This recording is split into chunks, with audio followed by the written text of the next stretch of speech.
Assalamualaikum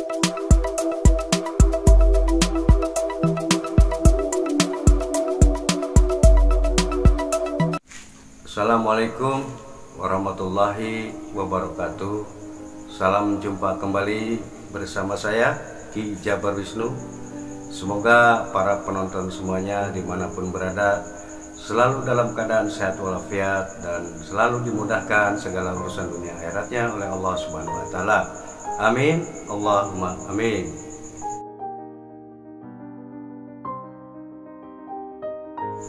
Pada kesempatan ini saya ingin berbagi tentang pengalaman kisah misteri yang dulu saya alami, bahwa saya pernah menjadi korban santet, yaitu hadirnya secara tiba-tiba seekor ulat bulu hitam sebesar jempol itu di atas sejadah, dan hingga keluar cacing dari mata kiri saya.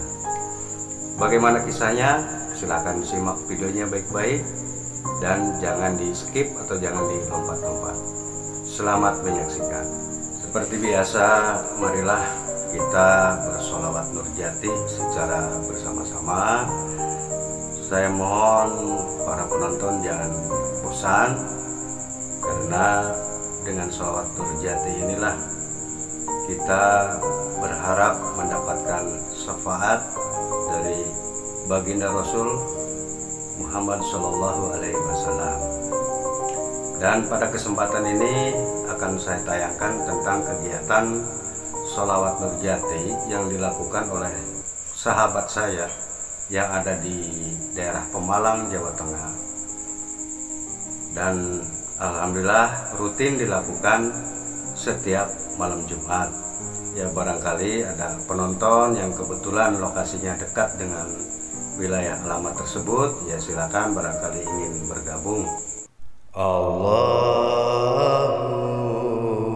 sholli wa sallim wa barik ala sayyidina Muhammadin nuri zati wasiri sari fi sairil asma'i wasifati wa ala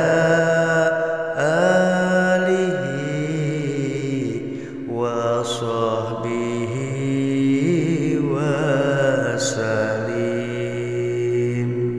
Sebelum saya mengisahkan tentang pengalaman saya menjadi korban santet, saya mohon maaf yang sebesar-besarnya karena jarang mengupload video, ya sehubungan dengan situasi kondisi di lapangan. Pertama, kalau mau outdoor juga becek, maklum musim hujan, dan di rumah pun ya ada kegiatan. Jadi pada kesempatan ini alhamdulillah saya baru bisa mengupload, dan mohon maaf sekali lagi jika video-video saya itu agak telat-telat. Selamat mengikuti kisahnya. Kejadiannya sekitar sekian puluh tahun yang lalu. Awalnya ketika malam Jumat, saya niat ingin melaksanakan sholat sunnah hajat yang diawali dengan mengambil air wudhu. Di sekitar jam 12 malam saya ambil air wudhu, lalu seperti biasa setelah ambil air wudhu ya saya mengambil sajadah, dan sajadah itu posisinya dilipat, karena biasanya saya memang kalau habis sholat sajadah selalu dilipat-lipat. Nah, maksudnya supaya tidak kotor, jadi ya saya lipat. Nah, pada saat itu saya ambil lipatan sajadah tersebut, lalu saya belah, ya saya niat melakukan sholat sunnah hajat seperti biasa. Nah, di rakaat pertama tidak merasakan apa-apa. Nah begitu di rakaat kedua, pada saat saya ruku, tiba-tiba itu saya melihat ulat bulu sebesar jempol itu ada persis di atas sejadah. Jadi kalau saya sujud itu tidak tepat akan di jidat saya. Pasrah saja sudahlah, wa mahyaya wa mamati lillahi rabbil alamin.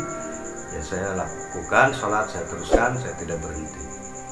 Akhirnya begitu saya sujud, hilang, ulat bulu itu hilang, dan berubah posisi.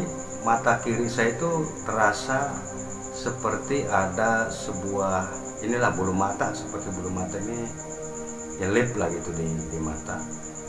Ya saya kedip-kedipkan aja biasa. Ya memang mata ini saya merasa tidak nyaman. Tapi ya, alhamdulillah sholat hajat 4 rakaat dapat saya laksanakan dengan baik. Ya setelah salam, lalu saya coba ambil senter di cermin, saya senter gitu, saya lihat kan ternyata di kelopak di biji mata ini di bawah itu ada gelombang-gelombang, itu transparan, cuma bergerak, dia bergelombang gitu. Ya ukuran besarnya seperti rambut, cuma agak besar sedikit.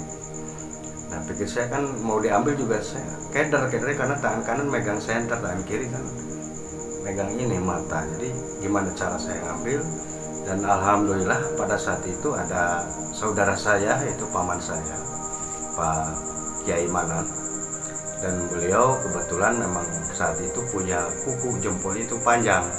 Jadi saya pikir ya saya minta tolong dengan menggunakan kuku beliau saja. Nah, akhirnya beliau juga takutnya kukunya nembus ke mata. Ya saya bilang nggak usah takut, udah tembusin aja, nggak jadi masalah, ambil. Beliau tetap ragu, ya saya yakinkan bahwa udah jangan ragu, ambil saja.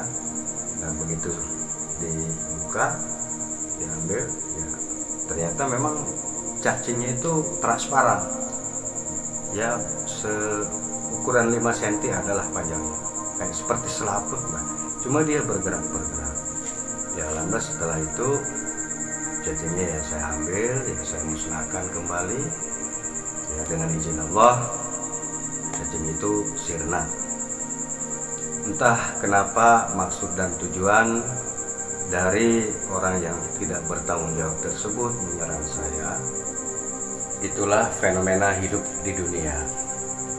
Kadangkala kita tidak ngurusin urusan orang. Ya, saya merasa tidak ngurusin persoalan orang, saya tidak usil kepada orang, saya tidak menyaingi usaha orang, saya tidak jair, tidak zalim sama orang. Tapi kenapa masih ada juga orang yang zalim sama diri saya? Tapi saya percaya bahwa memang hidup di dunia ini berpasang-pasangan, yang baik dan yang buruk.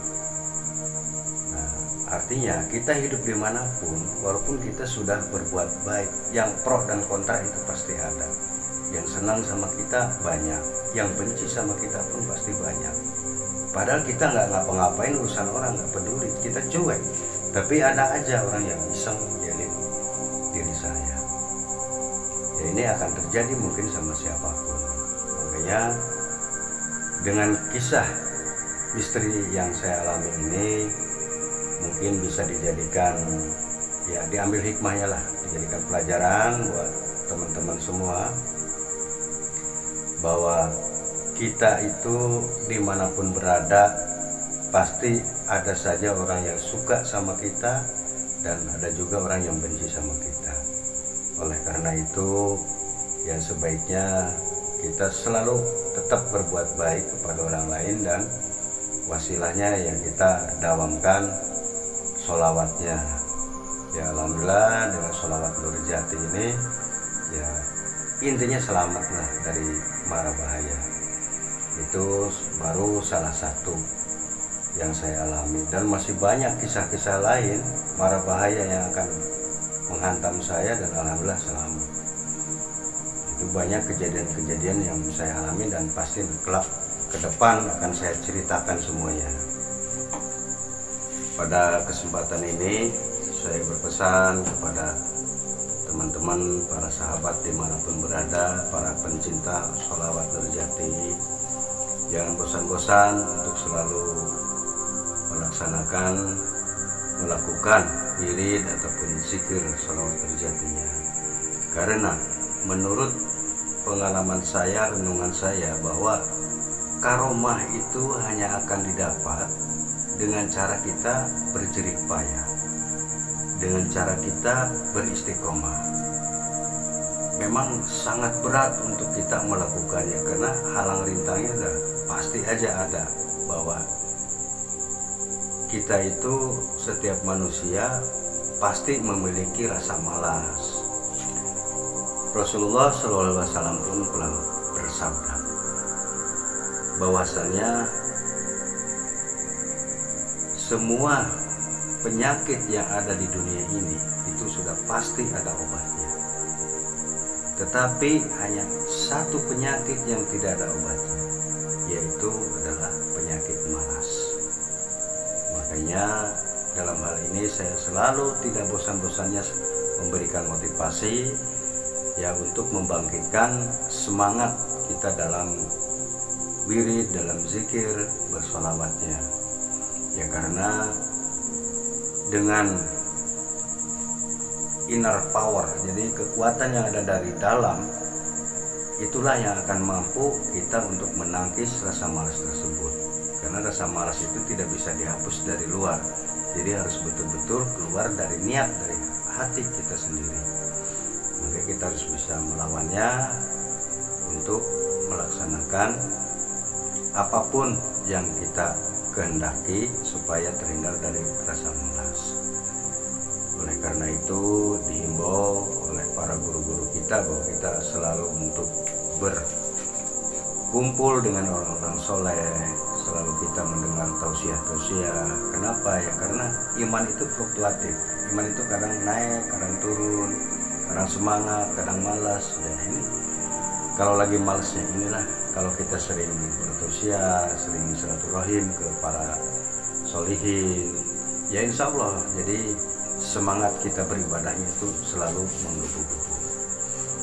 Demikianlah yang dapat saya sampaikan, yang dapat saya ceritakan, kisah pengalaman misteri yang saya alami sendiri ya, tanpa dibuat-buat. Itu betul-betul real, betul-betul nyata. Jadi saya harapkan penonton bisa mengambil hikmahnya, apa yang baiknya, yang buruknya dibuang saja. Sebagai manusia biasa ya, saya yang banyak dosa, saya yang banyak salah. Mohon maaf atas segala kekeliruan, mohon maaf atas segala kekurangan dari diri saya. Akhirul kalam, wabillahi taufiq wal hidayah. Wassalamualaikum warahmatullahi wabarakatuh. Terima kasih.